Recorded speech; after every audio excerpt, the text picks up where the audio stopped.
राधे राधे दोस्तों, मैं रेशु एक नई कहानी लेकर आई हूँ। हमारे चैनल पर नए हैं तो चैनल को सब्सक्राइब कीजिए, लाइक कीजिए और शेयर कीजिए। मेरी जहाँ भी शादी होती, पहली रात ही पति मर जाता। अब तक 3 शादियाँ हो चुकी थी।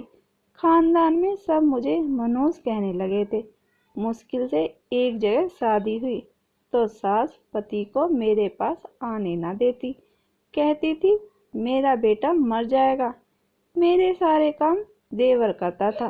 तभी मैं पेट से हो गई तो सास ने मुझ पर बदचलन का इल्जाम लगा दिया। डीएनए टेस्ट करवाया तो रोंगटे खड़े हो गए। वो बच्चा तो आज मेरी शादी की पहली रात थी। इस रात के लिए हर लड़की की आंखों में बहुत से सुहाने सपने और ख्वाब होते हैं, जिनको आंखों में सजाकर वो मायके को छोड़कर ससुराल में कदम रखती है। वो सोचती है कि अब मेरी नई जिंदगी में मेरे साथ बहुत ही अच्छा होगा। मेरा पति मेरी तारीफ करेगा, मुझसे कहेगा कि तुम दुल्हन बनकर बहुत प्यारी लग रही हो। वो मुझे तोहफा देगा और अपने प्यार की बारिश मुझ पर निछावर कर देगा। हर लड़की अपनी शादी की पहली रात यही सब कुछ सोचती है, मगर मेरी बात कुछ और थी। मैं ये सब सोच ही नहीं सकती थी। मैं तो इस वक्त अपने पति के इंतजार में बैठी ये सोच रही थी कि क्या मेरा पति बचेगा या नहीं। शायद मैं दुनिया की पहली बीवी थी जो शादी की पहली रात ही अपने पति के मरने के बारे में सोच रही थी। मगर जो मेरे साथ बीत चुका था उसको देखते हुए ये सोचना कुछ अजीब नहीं था। मुझे बहुत खौफ महसूस हो रहा था। मैं अंदर ही अंदर डर रही थी कि कहीं हर बार की तरह इस बार भी विधवा होकर अपने घर वापस न चली जाऊं। मैं अपने पति की जिंदगी के लिए मिन्नतें करने लगी कि उसे कुछ हो ना जाए। धीरे धीरे रात बीत रही थी और अभी तक वो कमरे में नहीं आया था और मेरी जान सूली पर लटकी हुई थी। मैं यही सोच सोच कर परेशान हो रही थी कि अब क्या होगा। बस यही सब कुछ सोचते सोचते जाने कब मुझे नींद आ गई पता ही नहीं चला। सुबह मेरी आंख खुली तो देखा कि 10 बज रहे थे। मैंने हैरान होकर खुद को देखा तो मैं अभी रात वाले लहंगे और कपड़ों में ही थी। कमरे का दरवाजा भी यूं ही बंद था। हैरत थी कि किसी ने मुझे जगाया भी नहीं था। इसका मतलब तो यही था कि मेरा पति रात को कमरे में आया ही नहीं। लेकिन क्यों? वो जिंदा भी था या नहीं? कहीं उसे कुछ हो तो नहीं गया? ये सोचते हुए मेरी जान निकलने लगी और मैं भागती हुई कमरे से बाहर गई कि देख सकूं कि क्या मांजरा है। इस घर में शायद देर तक सोने का रिवाज था, क्योंकि बाहर तो दिन के 10 बज रहे थे और सन्नाटा छाया हुआ था। हर कोई अपने कमरे में था। मुझे समझ नहीं आया कि अपने पति के बारे में किससे पूछूं, किसके कमरे का दरवाजा खटखटाऊं। इतने में मेरी सास किचन से आती हुई नजर आई। उनके हाथ में चाय का कप था। शायद वो अपने लिए चाय बनाने गई थी। मुझे देखकर कहने लगी, तुम अभी तक रात वाले कपड़े में ही हो, तुमने कपड़ा क्यों नहीं बदला? मैंने झिझक कर अपने पति का नाम लिया और उनके बारे में पूछा कि मोहित कहाँ है। तो मेरी सास को यह सुनकर गुस्सा आ गया और कहने लगी कि खबरदार, आज के बाद तुम मेरे बेटे का नाम अपनी जबान पर भी लाई। तुम्हें इसे पति कहने का कोई भी हक नहीं है। यूँ समझो कि तुम इसकी बीवी नहीं हो। तुम जैसी मनुष्य औरत को मैं अपना बेटा हरगिज नहीं सौंप सकती। मेरा बेटा तुम्हारे साथ नहीं रहेगा। क्या तुम चाहती हो मैं इसे तुम्हारे हवाले कर दूं, ताकि वो मौत की नींद सो जाए? ये सब बातें सुनकर मेरा दिल बहुत बुरी तरह दुखा और मैं रोते हुए अपने कमरे में आ गई। मैंने तो अभी तक अपने पति को जी भरकर देखा भी नहीं था। सिर्फ शादी के वक्त ही इसकी थोड़ी सी झलक दिखी थी और मेरे दिल में इसके लिए मोहब्बत जाग गई थी। मैंने तो शादी के वक्त इसकी ज़िंदगी के लिए मिन्नतें मांगी थी, तो मैं कैसे इसके लिए कुछ बुरा सोच सकती थी। रोने के बाद थोड़ा दिल का बोझ हल्का हुआ तो सोचा कि इसमें बुरा मानने वाली और रोने वाली क्या बात है। मेरी सास भी अपनी जगह ठीक थी। कोई भी औरत होती तो वो यही करती। मैं रोते हुए अपने गहने उतार रही थी कि मेरे कमरे में कोई आया। मैंने चौंक कर देखा तो मेरी उम्र का एक नौजवान लड़का था, लेकिन वो मेरा पति नहीं था। वो मुझे नमस्ते कर कर कहने लगा कि भाभी, मैं आपका देवर हूँ, मोहित का छोटा भाई हूँ। अभी मैंने अपनी मम्मी को आपसे बात करते हुए सुना। मैं उनकी तरफ से माफ़ी मांगने आया हूँ। मम्मी को आपसे यूँ बात नहीं करनी चाहिए थी और मोहित भैया को भी ऐसा नहीं करना चाहिए था। वो रात को मेरे कमरे में सोने आए थे और अभी तक वहीं सोए पड़े हैं। असल में मम्मी की वो बहुत मानते हैं। अपने देवर की ये बातें सुनकर मुझे थोड़ी सुकून मिला कि चलो कोई तो है जो इस घर में मेरा हमदर्द है। अभी हम बात ही कर रहे थे कि अचानक बाहर से चीखने की आवाज़ आने लगी। कोई मेरे पति का नाम लेकर चीख रहा था कि मोहित को कुछ हो गया है। मेरे हाथ पांव ही सुन पड़ गए। मैं दंग रह गई। क्या फिर से मेरी तकदीर मेरे साथ कोई भयानक खेल खेलने लगी थी। मेरा देवर मुझे वहीं छोड़कर जल्दी से भागकर बाहर गया। मैं सोचने लगी कि क्या फिर से चौथी बार मैं विधवा होने जा रही हूँ। क्या इस बार भी नसीब की साईं मुझे विधवा कर देगी। खौफ के मारे मेरा दिल बुरी तरह धड़कने लगा।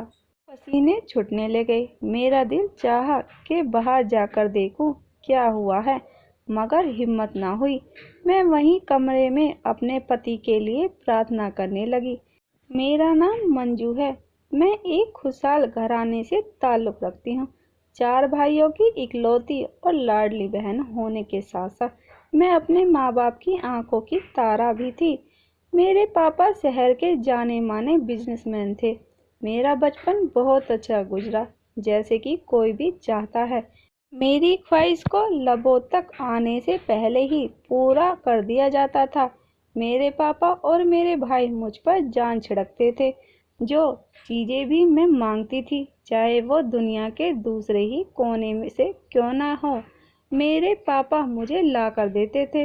वो मुझे अपनी खुशकिस्मती की चाबी कहते थे।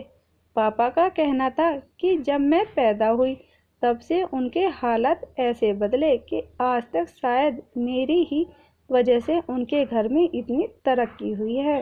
पापा कहते थे कि तुम्हारे पैदा होने से कुछ साल पहले मेरे हालात बहुत ख़राब हो गए थे, मगर जैसे ही तुम दुनिया में आई, तुम्हारे नसीब की वजह से हमारे लिए सब कुछ आसान हो गया। इसलिए वो मुझे बहुत ही ज़्यादा मानते थे। मेरे चारों भाई मुझसे बड़े थे, लेकिन जो प्यार और जो लाड़ मेरे हिस्से में आया, वो शायद ही किसी भाई के हिस्से में आया हो। मेरे पापा जब भी किसी नए प्रोजेक्ट की शुरुआत करते तो उसका उद्घाटन मेरे ही हाथों से करवाते थे। वो वे मुझे अपने साथ अपने दफ्तर ले जाते थे। यहाँ तक कि जब हमें अपना नया घर बनवाना था, उसकी नींव में रखे जाने वाली पहली ईंट मेरे पापा ने मेरे हाथ से रखवाई थी। इतना प्यार, इतनी इज्जत और इतना मान शायद ही किसी बेटी के हिस्से में आता है, और मैं खुशकिस्मत थी कि मुझे ये सब मिला। लेकिन शायद किस्मत को मेरा इम्तिहान लेना था, या इसे मेरा यूँ चैन से रहना पसंद नहीं आया कि वो मुझे आजमाने पर तैयार हो गया। भाइयों की शादी के बाद पापा ने मेरे लिए रिश्ता देखना शुरू किया। मैं पढ़ी लिखी और खूबसूरत थी और सबसे बढ़कर अमीर बाप की बेटी थी, तो मेरे लिए रिश्ता मिलना मुश्किल नहीं था। पापा की ही एक दोस्त के बेटे के साथ मेरी शादी हो गई। मैं अपनी शादी से पहले बहुत खुश थी और मेरा यही ख्याल था कि अब मेरे बाकी की ज़िंदगी भी वैसे ही गुजरेगी जैसे शादी से पहले थी। लेकिन जो कुछ हुआ वो तो मैं सोच भी नहीं सकती थी। अचानक मेरे नसीब बदल गए। शादी की पहली रात थी। वापस जाते हुए हमारी गाड़ी का बुरी तरह एक्सीडेंट हो गया और इस हादसे में मेरे पति की जान चली गई।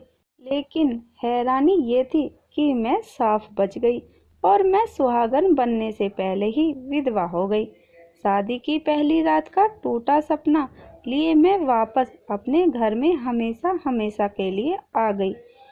ये ऐसा दुख था जिसने मेरे माँ बाप के कंधे झुका दिए थे और वो एकदम से बूढ़े लगने लगे थे। क्योंकि जवान बेटी वापस घर आ जाए तो बाप वक्त से पहले ही बूढ़ा हो जाता है। मेरा तो बहुत ही बुरा हाल था। मेरी जिंदगी शुरू होने से पहले ही खत्म हो गई थी। जिंदगी एक नई शुरुआत रखने जा रही थी, लेकिन शुरू होने से पहले ही खत्म हो गई। मैंने बड़ी मुश्किल से खुद को संभाला, वरना ये गम ऐसा नहीं था कि मैं आसानी से समझ जाती। मेरी शादी को कुछ ही घंटे हुए थे और मेरा अपने पति से कोई मोहब्बत का रिश्ता नहीं था, लेकिन था तो वो मेरा पति ही। और ये भी कड़वा सच था कि अब मैं विधवा हो चुकी थी। कुछ ही दिन गुजरे कि बड़े भाई और भाभी का रवैया मुझसे बदलने लगा। बड़ी भाभी तो बात बात पर मुझसे लड़ने और झगड़ने के बहाने ढूंढने लगी। फिर वही हुआ जो वो चाहती थी। वो बड़े भाई को लेकर अलग हो गई। इसकी देखा देखी छोटी भाभी के भी नखरे दिखने लगे और वो भी ऐसा ही चाहने लगी कि वो भी एक अलग घर की मालकिन हो। शायद इन दोनों को बर्दाश्त नहीं होता था कि इनके पति यानी मेरे भाई हर वक्त मुझे दिलासा देने में लगे रहते थे। पापा ने फसाद से बचने के खातिर सब भाइयों को अलग अलग कर दिया ताकि कल को इनमें फूट ना पड़े। मैं अपने माँ बाप के साथ अलग हो गई। मेरे भाई मेरे पास आते थे और मेरा हालचाल पूछते थे, और यह बात कि मैं विधवा रहूं भाइयों को पसंद नहीं आती थी। आखिर पापा ने 1 साल के बाद मेरी दूसरी शादी का फैसला किया। इस बार भी पापा ने अपने जैसे लोगों में मेरा रिश्ता तय किया था। इन लोगों को मेरे पहले शादी के बारे में मालूम था, मगर इन्हें कोई एतराज नहीं था। एक बार फिर से मैं दुल्हन बनी और आंखों में ख्वाब सजाए अपने मायके से ससुराल गई। लेकिन मैं क्या जानती थी कि अब मेरे नसीब में अभागी लिख दी गई है, क्योंकि मेरा दूसरा पति भी शादी की पहली रात ही मर गया। वो मेरे कमरे में आने से पहले ही अपनी जान की बाजी हार गया था। मालूम हुआ कि शायद इसे दिल का दौरा पड़ा है, इसलिए वो इस दुनिया को छोड़कर चला गया। मैं दूसरी बार विधवा हुई तो लोगों की जुबानें खुल गई कि मुझे मनहूस कहने लगे और मुझसे पीछा छुड़वाने लगे। यहाँ तक कि मेरे अपने खानदान के लोगों ने मेरा दिल बहुत ही ज़्यादा दुखाया। वो समझते थे कि शायद ये मेरी ही बदकिस्मती है जो मैं अपने पति को रास नहीं आती और वो शादी की पहली रात ही मर जाते हैं, जबकि इसमें मेरा क्या कसूर था। कौन चाहता है कि वो विधवा हो जाए। मैं भी ऐसा नहीं चाहती थी, लेकिन जो भी हुआ इसमें सब मुझे ही कसूरवार ठहरा रहे थे और मुझे ताने देते। पापा ने अब की बार मेरी तीसरी शादी एक गरीब खानदान में की। वो लोग मेरे बारे में सब जानते थे, लेकिन मेरी दौलत के लालच में उन्होंने इस रिश्ते को मंजूर कर लिया। इस बार पापा ने ज़्यादा लोगों को पता ही नहीं चलने दिया कि वो मेरी तीसरी शादी कर रहे हैं। सिर्फ मेरे घर वाले ही शादी में मौजूद थे। मेरा ये पति मुझसे उम्र में 10 साल बड़ा था और वो एक गरीब घराने से था, लेकिन फिर भी मेरे पापा ने मुझे ब्याह दिया क्योंकि वो चाहते थे कि मेरा घर बस जाए। शायद अब की बार मैं सुहागन बन जाऊं, मगर अंदर से बहुत ही डरी हुई थी कि जाने अब की बार क्या होगा। मैं ये नहीं मानती थी कि मैं मनहूस हूँ। मेरा ये ख्याल था कि हर इंसान की मौत उसके तय वक्त पर ही होती है। और अब अगर मेरे पहले और दूसरे पति अपनी जान की बाजी हार गए तो भला इसमें मेरी तकदीर का क्या कसूर है। लेकिन जब तीसरी बार भी मेरे साथ यही हुआ तो मैं भी ये सोचने पर मजबूर हो गई कि शायद वो लोग जो मेरे बारे में समझते हैं और सब मेरे बारे में कह रहे हैं वो ठीक है, क्योंकि तीसरी बार भी मेरा पति शादी की रात ही मर गया था और मैं तीसरी बार भी विधवा हो गई थी। यह खबर जंगल की आग की तरह फैल गई थी। लोग हमदर्दी के बहाने मेरे जख्मों पर नमक छिड़कते थे। अब खानदान वालों ने हमारे घर ही आना छोड़ दिया था, यहाँ तक कि वो हमें शादी ब्याह में भी बुलाना नहीं चाहते थे।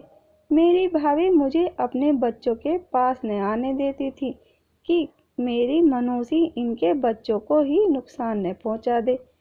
मेरे पापा को मेरी वजह से 2 हार्ट अटैक आ चुके थे और मैं नहीं चाहती थी कि इनको कोई तकलीफ पहुँचे, इसलिए मैंने उन्हें साफ मना कर दिया कि अब आपको मेरे बारे में परेशान होने की ज़रूरत नहीं है, मैं अब शादी ही नहीं करूँगी। दिन ब दिन यूं ही गुजर गए और मैं अपनी ज़िंदगी में व्यस्त हो गई।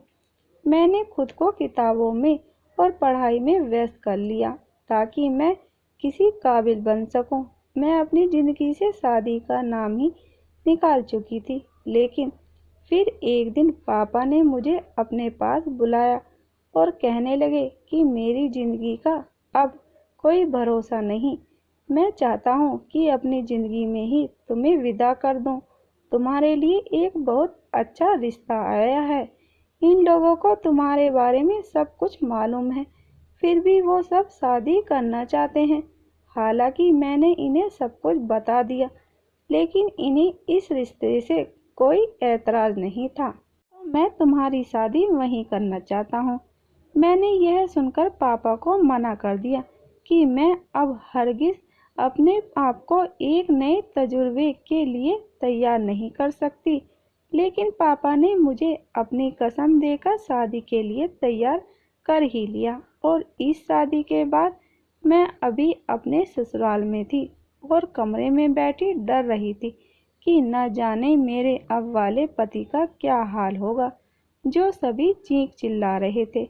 मैं कमरे से बाहर जाने ही लगी थी कि मेरा देवर कमरे में आ गया और कहने लगा कि फिक्र की कोई बात नहीं है, असल में मेरे भांजे का नाम भी मोहित है और अभी थोड़ी देर पहले बहन का फ़ोन आया था कि उसने गले में कोई चीज़ फंसा ली है, तो इसलिए मम्मी परेशान होकर चिल्ला रही थी कि मोहित को क्या हो गया है। लेकिन अब घबराने की कोई बात नहीं है। भांजे को डॉक्टर के पास ले गए थे और अब वो बिल्कुल ठीक है। मैंने भगवान का शुक्र किया और सुकून की सांस ली।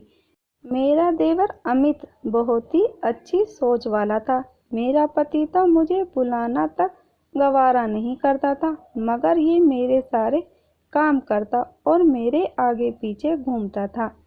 मैंने कई बार अपने पति से बात करने की कोशिश की, मगर वो जब भी मेरी तरफ बढ़ने की कोशिश करता तो मेरी सास उसे आंखें दिखाती और चुपचाप वहां से चला जाता। सास तो देवर को भी मना करती थी कि मेरे पास न बैठा करे और मुझसे दूर रहे, मगर वो उनकी नहीं सुनता था। ये काम मेरे पति का था कि वो मेरे लिए बोलता, मगर जब भी सास मुझे डांटती तो मेरा देवर ही मेरे आगे ढाल बनकर खड़ा होता। मैं समझ नहीं पा रही थी कि जब यही सब कुछ करना था तो इन लोगों ने मेरे लिए रिश्ता ही क्यों भेजा। शायद ये सब उस दौलत के पीछे थे जो मेरे बाप ने मेरे नाम की थी, लेकिन इन्हें लालच में आने की क्या जरूरत थी। ये भी अच्छे खासे खाते पीते लोग थे, फिर क्या वजह थी कि मुझसे शादी की। मैं जितना इस बारे में सोचती उतना ही उलझ जाती। एक दिन मैं घर गई तो मैंने अपने पापा से पूछा कि आपको ये रिश्ता कहाँ से मिला, तो पापा कहने लगे कि एक दोस्त ने ही इन लोगों के बारे में बताया था कि इनके बड़े बेटे ने शायद तुम्हें कहीं देख लिया था और वह तुम्हें पसंद करता था, इसलिए अपना रिश्ता तुम्हारे लिए भेजा है। ये सुनकर तो मैं हक्का बक्का रह गई कि ये क्या चक्कर है। मेरे पति मोहित ने इसीलिए रिश्ता मेरे घर भेजा था कि वो मुझे पसंद करता था। लेकिन शादी के बाद अब तक एक दिन भी मुझे ऐसा नहीं लगा कि इसी ने मुझसे पसंद की शादी की हो। यहाँ तक कि वो तो मुझे देखना भी गवारा नहीं करता था। मेरा शक और गहरा होने लगा कि वाकई में कोई तो ऐसी जरूर बात थी, वरना जानते बूझते मुझसे शादी करना कोई मामूली बात तो नहीं थी। मैंने अपने पति की हरकतों पर नजर रखना शुरू कर दी कि शायद इस तरह वो बात मालूम हो जाए जिसकी वजह से मैं इस घर में थी। एक दिन मैंने अपनी प्रॉपर्टी के कागजात उसको देते हुए कहा कि ये मैं तुम्हारे नाम कर देती हूँ। वो कहने लगा कि तुम्हारी जायदाद है, इसको अपने पास ही रखो तो बेहतर है। इससे ये बात तो साफ हो गई थी कि इसे दौलत का कोई लालच नहीं था। फिर क्या वजह थी? इन्हीं दिनों मेरी सास का रवैया मुझसे बहुत ही कठोर हो गया।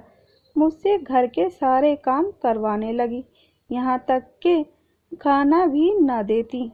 मेरा पति और देवर तो सारा दिन काम पर होते थे। उन्हें नहीं मालूम होता था कि मेरे साथ क्या हो रहा है। पति का तो पता नहीं, लेकिन अगर मेरे देवर को ये पता चलता तो वो अपनी माँ से लड़ता और झगड़ता।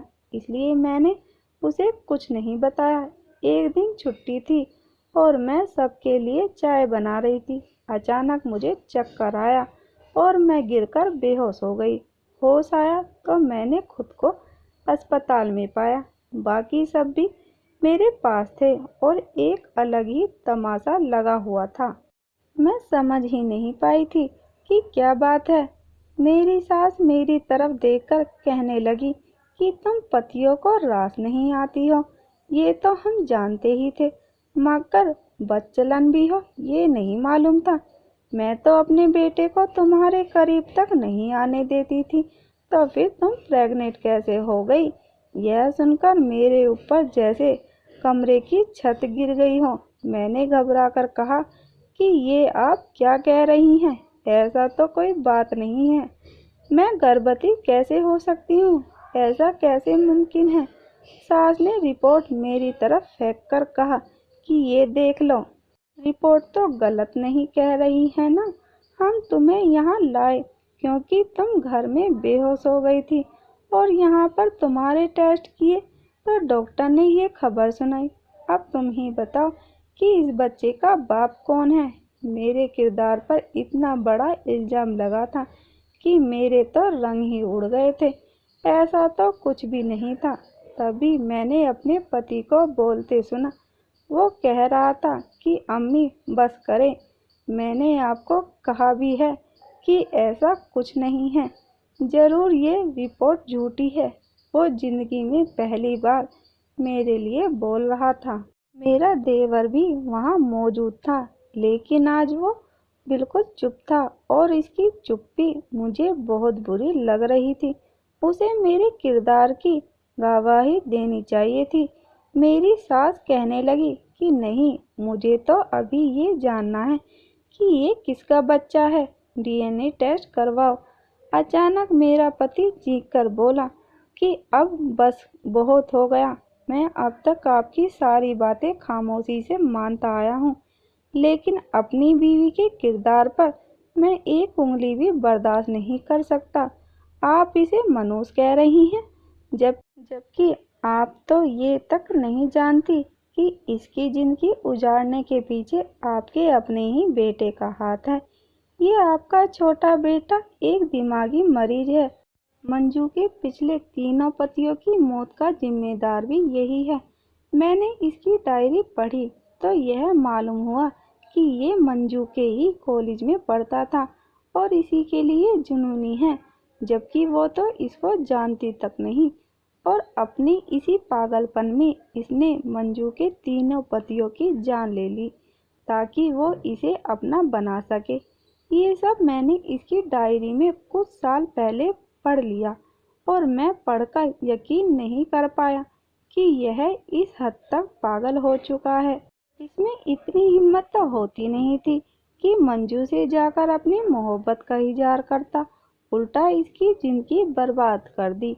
उसकी डायरी पढ़कर मैंने मंजू से शादी करने का फैसला किया, क्योंकि मैं जानता था कि ये मुझे तो मारेगा नहीं, क्योंकि इसका भाई हूँ। मैं मंजू की जिंदगी बर्बाद होने से बचाना चाहता था, इसलिए इससे शादी की। मैं जानता था कि ये कुछ ना कुछ ऐसी हरकत जरूर करेगा जिससे मेरा घर उजड़ जाता, और इसने यही किया। आपको बहकाया कि आप मुझे इसके करीब न जाने दें, और खुद आपको मंजू के खिलाफ करता रहा। मुझे यकीन है कि ये रिपोर्ट भी इसी ने बनवाई होगी, ताकि मैं गुस्से में आकर अपनी बीवी को चरित्रहीन कह दूं और उसे तलाक दे दूं। इसने अपनी इमेज मंजू की नज़रों में पहले ही अच्छी बना ली है, तो ये बाद में इसे अपनी ज़िंदगी में शामिल कर लेता। ये सब सुनकर हमने देवर की तरफ देखा, जिसके होश हवास खो गए थे। वो चीखते हुए कहने लगा कि हाँ, मैंने ही ये सब किया है। मैं मंजू को कॉलेज के ज़माने से जानता हूँ, मगर इसे कभी ये कहने की हिम्मत नहीं कर पाया। फिर मुझे इसकी शादी का पता चला तो मैं ये बर्दाश्त नहीं कर पाया कि इसे किसी का होने दूँ। इसलिए जब भी इसकी शादी होती तो मैं इसके पति को इसके कमरे तक पहुंचने से पहले ही मार देता था, मगर आप मेरे भाई थे, इसलिए आप बच गए। चलो, अब तो आपको सब पता चल ही गया है। जल्दी से मंजू को तलाक दें, वरना मैं अब की बार आपका लिहाज भी नहीं करूँगा। इस वक्त वो बिल्कुल जुनूनी और पागल लग रहा था। मेरा पति कहने लगा कि मैं अब तक तुम्हें भाई समझकर जेल भिजवाने की हिम्मत नहीं कर सका, मगर तुम एक साइको मरीज हो गए हो, और तुम्हारा दिमाग दुरुस्त करने का यही हल है कि तुम्हें तुम्हारी गलतियों की सजा मिले। मेरे पति ने पुलिस को फ़ोन कर दिया और अपने भाई को उनके हवाले कर दिया। इस सब से निपटने के बाद मुझसे कहने लगा कि मुझे माफ़ कर दो, इतने दिन तक मैंने अपना कर्तव्य नहीं निभाया। मैं बस यही चाहता था कि किसी तरह अपने भाई को इस घर से दूर भेज दूं, ताकि हम दोनों अपनी ज़िंदगी सुकून से शुरू कर सके। इसलिए मैं इतने दिन खामोश रहा। मैंने अपने पति को माफ़ कर दिया। मेरे देवर को मेंटल अस्पताल में दाखिल कर दिया गया, क्योंकि उसकी दिमागी हालत बिल्कुल ही खराब हो गई थी। डॉक्टर बताते थे कि वो सब भूल गया है, मगर आज भी उसे मेरा नाम याद है। मैं उसके लिए प्रार्थना भी करना चाहती थी तो नहीं कर पाती थी, लेकिन अब मैं खुश थी कि मेरी ज़िंदगी अब डगर पर आ चुकी है, और मैं एक सुकून और खुशियाँ भरी ज़िंदगी गुजार रही हूँ। आखिरकार मेरे नसीब फिर से रोशन हो ही गए। तो दोस्तों, आपको हमारी कहानी कैसी लगी हमें कमेंट करके ज़रूर बताइए। कहानी पसंद आई हो तो प्लीज़ लाइक और शेयर करना बिल्कुल भी ना भूलिए, और इस तरह की कहानी सुनने के लिए हमारे चैनल को सब्सक्राइब ज़रूर कीजिएगा। कहानी सुनने के लिए आपका बहुत बहुत धन्यवाद।